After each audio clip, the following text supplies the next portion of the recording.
दोस्तों नमस्कार, मैं हूं राकेश कुमार। आप देख रहे हैं माताभिमान। मित्रों, मैंने कहा था कि एस सिद्धार्थ अपर मुख्य सचिव शिक्षा विभाग में आए हैं तो निश्चित रूप से बदलाव होगा और सकारात्मक बदलाव होगा। फिर एक बदलाव सामने आया है और वो बदलाव कहीं ना कहीं शिक्षकों को अ, राहत तो देगा ही, लेकिन शिक्षकों को भी इसमें सकारात्मक भूमिका निभानी होगी। मैं बात कर रहा हूं जांच का। पिछले दिनों जब एस सिद्धार्थ ने स्कूल टाइमिंग में जो दक्ष के क्लासेज होते थे 12 से 1:30 बजे तक, उसको हटा दिया था और कहा था कि शिक्षक अब 12 बजे घर जा सकेंगे। लेकिन आपको याद होगा, उन्होंने जांच में कोई परिवर्तन नहीं किया था। लेकिन अब जो नया बदलाव हुआ है उसमें जांच प्रक्रिया पूरी तरह बदल दिया गया है। पहले ये जो जांच पदाधिकारी और कर्मचारी थे, ये प्रतिदिन जाकर जांच करते थे, सेल्फी भेजते थे और तमाम तरह की बातें होती थी। लेकिन उन सारे चीज़ों पर अब विराम लग गया है। अब एक नई पद्धति, एक नई प्रक्रिया शुरू की गई है जो व्यवहारिक है और उससे जो एक मानसिक तनाव में शिक्षक रहते थे, उस तनाव की समाप्ति हो जाएगी। लेकिन साथ में यह भी कहें कि शिक्षकों का कर्तव्य भी होगा कि वो इसे सकारात्मक रूप में लें और शिकायत का मौका न दें। क्योंकि अगर कोई आपके हित में काम करता है तो आपको भी उसकी मान प्रतिष्ठा को देखना पड़ेगा। चलिए, क्या है बदलाव, इसको ज़रा देख लेते हैं। यह जो नियमित डेली जो ये जांच की प्रक्रिया थी, उस प्रक्रिया को अब बदल दिया गया है और उसके जगह जांच अधिकारी या कर्मचारी जो भी हैं, वो सप्ताह में 3 दिन ही जांच करेंगे। लेकिन इसमें भी एक अंदर खाने की बात है। ये 3 दिन जांच पदाधिकारियों के लिए है, लेकिन स्कूल में वो सप्ताह में 1 दिन भी अगर जांच करें तो काफ़ी है। अगर उनको ज़रूरत पड़ता है, अगर देखते हैं कि वहाँ पे व्यवस्था ठीक नहीं है, तो 1 दिन से ज़्यादा कर सकते हैं। लेकिन स्कूल में वो 1 दिन जाएं और जांच करें। अभी जो प्रक्रिया बनाई गई है वो यही है। देखिए, अब तक जो है सो लगभग 8,000 ऐसे निरीक्षण पदाधिकारी और कर्मचारी थे जो प्रतिदिन प्राथमिक विद्यालयों का, जो सरकारी प्राथमिक विद्यालय हैं, मध्य विद्यालय हैं, माध्यमिक विद्यालय हैं, उच्चतर माध्यमिक विद्यालय हों, इसकी जांच करते थे और प्रतिदिन प्रत्येक स्कूल की जांच की जाती थी। लेकिन अब उसमें जो है सो बदलाव कर दिया गया है। अब ये जांच का जो काम है वो डीडीसी को दे दिया गया है। डीडीसी मतलब उप विकास आयुक्त। उप विकास आयुक्त जो सीधे जिला प्रशासन से जुड़े हुए बड़े पदाधिकारी हैं, उनके हाथ में ये जांच का, ये निरीक्षण का जिम्मा सौंप दिया गया है। और ये कहा गया है कि डीडीसी ही अपने ज़िले के पदाधिकारियों और कर्मचारियों को इस काम में, मतलब निरीक्षण में लगाएंगे और इसके तहत रोज़ाना निरीक्षण नहीं करना है। हर ज़िले में प्रत्येक पदाधिकारी या कर्मी जो हैं वो 3-3 माह के लिए उनका रजिस्टर बनाया जाएगा और उनको 10 से 15 स्कूल दिए जाएंगे। मतलब जो निरीक्षण पदाधिकारी होंगे वो किसी 10 या 15 स्कूल का जिम्मा उन्हें दिया जाएगा और वो 3 महीने तक ही उन स्कूलों का निरीक्षण करेंगे। फिर बाद में रोस्टर बदल जाएगा और फिर दूसरे पदाधिकारी वहाँ जाएंगे। तो ये मतलब रोस्टर 3-3 माह पर बदलता रहेगा। इसके दौरान उनको केवल शिक्षक आए और नहीं आए इसका ध्यान नहीं देना है। स्कूल के संपूर्ण विकास पर अंकुश, स्कूल के हर चीज़ पर उनको देखना है, उसकी समीक्षा करना है, उसका देख रेख करना है। और साथ में ये कहा गया है कि ये जो निरीक्षण पदाधिकारी हैं वो सप्ताह में 3 दिन निरीक्षण करेंगे और जो सरकारी प्राथमिक विद्यालय हैं, मध्य विद्यालय हैं, माध्यमिक विद्यालय हैं, उच्चतर माध्यमिक विद्यालय हैं, प्रत्येक में कम से कम सप्ताह में 1 दिन निरीक्षण करेंगे। अब जो डेली था वो 1 दिन हो गया, इसीलिए मैंने कहा कि बहुत बड़ा बदलाव इसे है और ये कहीं ना कहीं शिक्षकों के लिए राहत का विषय है। राहत का विषय इसलिए नहीं कि आप ना आवें, काम ना करें, समय पे ना आवें, ये नहीं, लेकिन पहले जो था कि मान लीजिए आप आ रहे हैं और किसी कारण से आप 5 मिनट लेट हो गए, तो 5 मिनट लेट के लिए 3 दिनों के वेतन की कटौती की चर्चा होती थी और काटा भी गया था। अब ये सारी चीज़ें नहीं होंगी। मान लीजिए आप अपने कर्तव्य के प्रति लापरवाह नहीं हैं, आप काम कर रहे हैं, आप समय पर आ रहे हैं, किसी दिन किसी कारण से कोई प्रॉब्लम होता है तो उसमें ये जो पहले वाली जांच प्रक्रिया थी उसमें आप फंस जाते थे, अब वो मामला नहीं रहेगा। दूसरी बात है कि ये कहा गया है कि अगर ज़रूरत महसूस होता है उन जांच निरीक्षकों को, तो वो 1 दिन की जगह किसी स्कूल का 2 दिन 3 दिन भी कर सकते हैं, माने 1 दिन से ज़्यादा भी वो जांच कर सकते हैं। ये सारा कुछ दे दिया गया है डीडीसी को और उन्हीं को कहा गया है कि वो रोस्टर बना के जांच पदाधिकारियों की प्रतिनियुक्ति करेंगे और उनको ये जिम्मा सौंपेंगे। और यह भी सुनिश्चित करना है जब रोस्टर बदलेगा जांच पदाधिकारियों का, तो ये देखना है कि ऐसा तो नहीं है कि पिछली बार जिन स्कूलों को की जांच का जिम्मा उनको सौंपा गया था वही सौंप दिया गया। मतलब रोस्टर में स्कूल भी बदल जाएगा, केवल पदाधिकारी ही नहीं बदलेंगे, स्कूल भी बदल जाएगा। और पहले क्या था, पहले जो जांच होती थी उसमें ये होता था कि जांच पदाधिकारी गए, सेल्फी लिए, पूछ लिए हम साहब कितने शिक्षक आए हैं नहीं आए हैं, लिखे और चल दिए। अब ये नहीं करना है, आप सप्ताह में 1 दिन ही स्कूल में जा रहे हैं तो वहाँ पे पर्याप्त समय देंगे, और पर्याप्त समय देंगे तो केवल शिक्षकों की उपस्थिति और अनुपस्थिति को ही नहीं देखना है, उसके अलावा कई चीज़ों को आपको देखना है।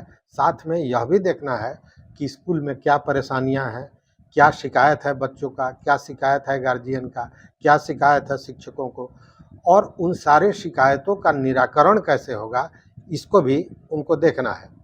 इस दौरान उनको ये भी देखना है कि छात्रों की उपस्थिति कितनी हो रही है, कितने छात्र नहीं आ रहे हैं। अगर छात्र नहीं आ रहे हैं तो उनके अभिभावकों से कैसे संपर्क किया जाए, उनको कैसे मोटिवेट किया जाए और छात्रों की उपस्थिति को जितना हो सके उसको बढ़ाया जा सके।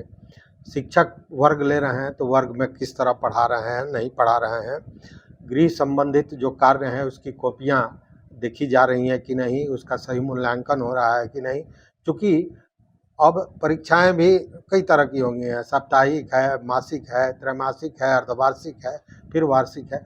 तो इन सारी कॉपियों का, उत्तर पुस्तिकाओं का सही आकलन हो रहा है कि नहीं। उसके अलावा उनको यह भी देखना है कि शिक्षक और अभिभावक की जो संगोष्ठी होनी थी वो नियमित होती है कि नहीं, नामांकन कितना हुआ है, और अगर नामांकन नहीं हुआ है तो फिर जिन बच्चों का नामांकन नहीं हुआ है उनके गार्जियन से मिलना है, उनके गार्जियन से बात करनी है, उनको मोटिवेट करना है कि बच्चों को वो पढ़ावें, और साथ में अनियमित छात्रों को भी मोटिवेट करना है कि वो प्रतिदिन स्कूल आए। साथ में मिड डे मील की क्या व्यवस्था है, पेयजल की क्या व्यवस्था है, शौचालय की क्या व्यवस्था है, मतलब पूरे समग्र रूप से जांच पदाधिकारियों को स्कूल की व्यवस्था को देखनी है। केवल पहले जैसा नहीं कि केवल गए शिक्षक पे डंडा चलाए और चले आए, जी नहीं, सारा समग्र रूप से उनको सारी चीज़ों को देखना है। लेकिन इसमें एक मैं बहुत बड़ी बात कहने जा रहा हूँ और इसको ध्यान दीजिएगा, क्योंकि ये आपके लिए बहुत ही महत्वपूर्ण है और आपके भविष्य को कहीं ना कहीं निर्धारित करेगा। आपको याद होगा के पाठक जब आए तो के पाठक बहुत अच्छा काम कर रहे थे, इसमें तो न मुझे कहने में कोई हिचक है और ना आपको कहने में कोई हिचक है। गड़बड़ क्या हुआ कि उन्होंने जो कुछ अव्यवहारिक पक्ष रख दिए सामने, कुछ वैसे आदेश रख दिए, जिद में आ गए, जिनके चलते उनका विरोध शुरू हुआ और उनका जिद भी बढ़ता गया और अंत में आप देख रहे हैं कि वो लगभग विभाग को छोड़ ही दिया है। लेकिन देखिए होशियारी, ये जो आईएएस पदाधिकारी होते हैं वो बड़े होशियार होते हैं, और ऐसे ही राष्ट्रीय स्तर पर सबसे बड़ी परीक्षा है उसको पास करके वो इन पदों को धारण नहीं करते हैं। तो यहाँ भी एक बहुत बड़ी बात है जो मैं आपको बता रहा हूँ। इन निरीक्षकों को, जो निरीक्षण पदाधिकारी और कर्मचारी होंगे, उनको यह भी आदेश दिया गया है कि आप यह भी देखिए कि वहाँ जो प्रधानाचार्य हैं और शिक्षक हैं उनकी पदस्थापना सही ढंग से हुई है या नहीं। अब इसके पीछे अगर आप जाएंगे तो बहुत बड़ी चीज़ें नज़र आएंगी आपको, क्योंकि आप देखेंगे पदस्थापना के समय कितनी बातें हुई थी, और पदस्थापना को लेकर क्या हुआ था कि किसी को 300 किलोमीटर भेज दिया गया था, किसी को 500 किलोमीटर भेज दिया गया था, महिलाओं का ध्यान नहीं रखा गया था, दिव्यांगों का ध्यान नहीं रखा गया था, और इसको लेकर तमाम लोग गुहार लगाते रहे, अपनी बात करते रहे, लेकिन के पाठक ने उस पर कोई सुनवाई नहीं की। लेकिन अब जो ये चीज़ें आ रही हैं, आप क्या समझ रहे हैं? ये जो जांच पदाधिकारी है प्रत्येक स्कूल में जाएंगे और वहाँ के शिक्षकों की पदस्थापना या प्रधानाध्यापक की पदस्थापना सही ढंग से हुई है कि नहीं, इसका ब्यौरा लेंगे, इसकी जानकारी लेंगे और इसका प्रतिवेदन वो भेजेंगे। मतलब हर स्कूल से उसको क्या कहें, ग्राउंड रिपोर्ट जो होता है वो विभाग के पास पहुंचेगा। इसमें समय लगेगा, ऐसा नहीं है कि एक दिन में कुछ होने वाला है, जादू की छड़ी है, घुमाया और हो गया। इसमें समय लगेगा, लेकिन ये जो पदस्थापना में गड़बड़ी हुई है, इसको दुरुस्त करने की भी कहीं ना कहीं शुरुआत एस सिद्धार्थ ने कर दी है। और ये मैं बहुत बड़ी बात बता रहा हूँ, क्योंकि ये जो काम शुरू करते हैं आईएएस पदाधिकारी, तो इनकी नज़र कहाँ होती है, क्योंकि दूरगामी होते हैं, दूर की चीज़ों को सोचते हैं। और एस सिद्धार्थ ऐसे भी सकारात्मक आदमी है, उनके पूरे व्यक्तित्व के बारे में हमने आपको बताया था। तो ये एक बहुत बड़ी चीज़ है और सकारात्मक चीज़ है, जो आने वाले भविष्य में आप मित्रों के लिए बड़ा लाभदायक हो सकता है। दूसरी बात की, अब ये जो निरीक्षण पदाधिकारी हैं, ये अपना रिपोर्ट भेजेंगे और ये रिपोर्ट ई शिक्षा पोर्टल पर डालेंगे। उसके साथ ही हर सप्ताह रैंडम 10-10 स्कूलों का निरीक्षण जिला स्तर के पदाधिकारी करेंगे, जिसमें डीडीसी स्वयं हो सकते हैं, वरीय उपसमाहर्ता हो सकते हैं, एसडीओ हो सकते हैं, या वो जिसको नामित करें वो हो सकते हैं।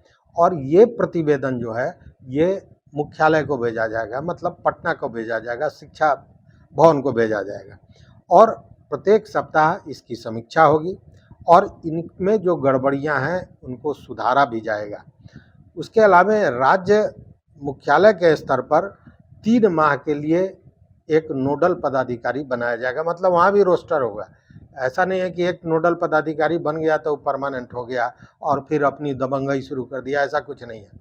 3 माह के लिए रोस्टर बनाया जाएगा और नोडल पदाधिकारी बनाया जाएगा, और उनके द्वारा स्कूलों का आवंटन होगा और शिक्षा विभाग द्वारा स्कूलों की सूची दी जाएगी, और महीने में एक बार मुख्यालय से, मतलब शिक्षा विभाग की ओर से जांच होगी उन स्कूलों में जिसकी सूची दी जाएगी। ऐसा नहीं कि अपने मन से कहीं चले जाना है, जिसकी सूची दी जाएगी वहाँ उनको निरीक्षण करना होगा।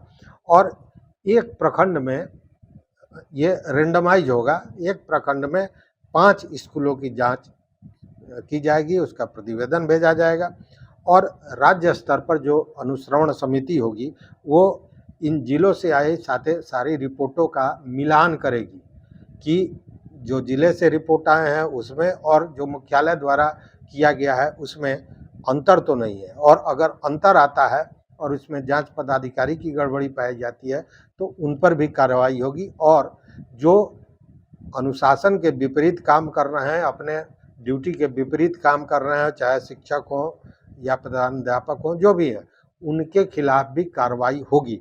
मैंने कहा था कि सकारात्मक तो हैं एस सिद्धार्थ, लेकिन अनुशासन प्रिय भी हैं।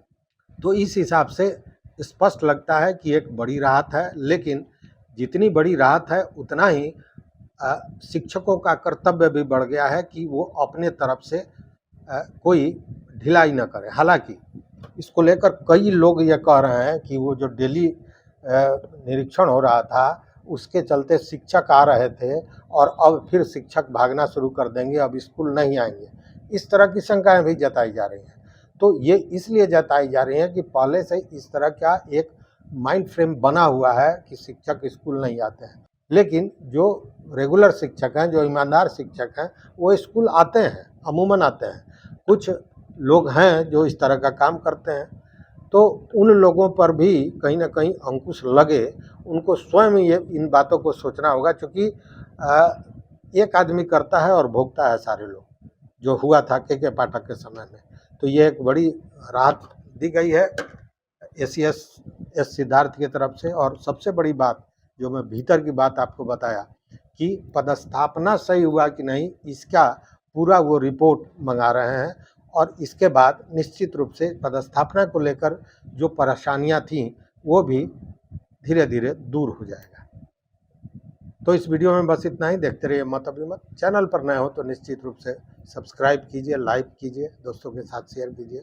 और मित्रों, हमने एक कार्यक्रम शुरू किया है मंथन, उसको भी आपके सपोर्ट की ज़रूरत है, क्योंकि वो मैं न्यूज़ नहीं बनाता हूँ, मैं व्यूज़ बनाता हूँ, मैं विश्लेषण करता हूँ और मैं राजनीति पर न्यूज़ नहीं बनाता हूँ, मैं राजनीतिक परिस्थितियों स्थितियों का विश्लेषण करता हूँ और वो विश्लेषण आप ज़रूर देखें, उस पर भी आप अपनी राय दें, ये मेरा निवेदन होगा। तो देखते रहिए मत अभिमत। बहुत बहुत धन्यवाद, कोटिशा आभार।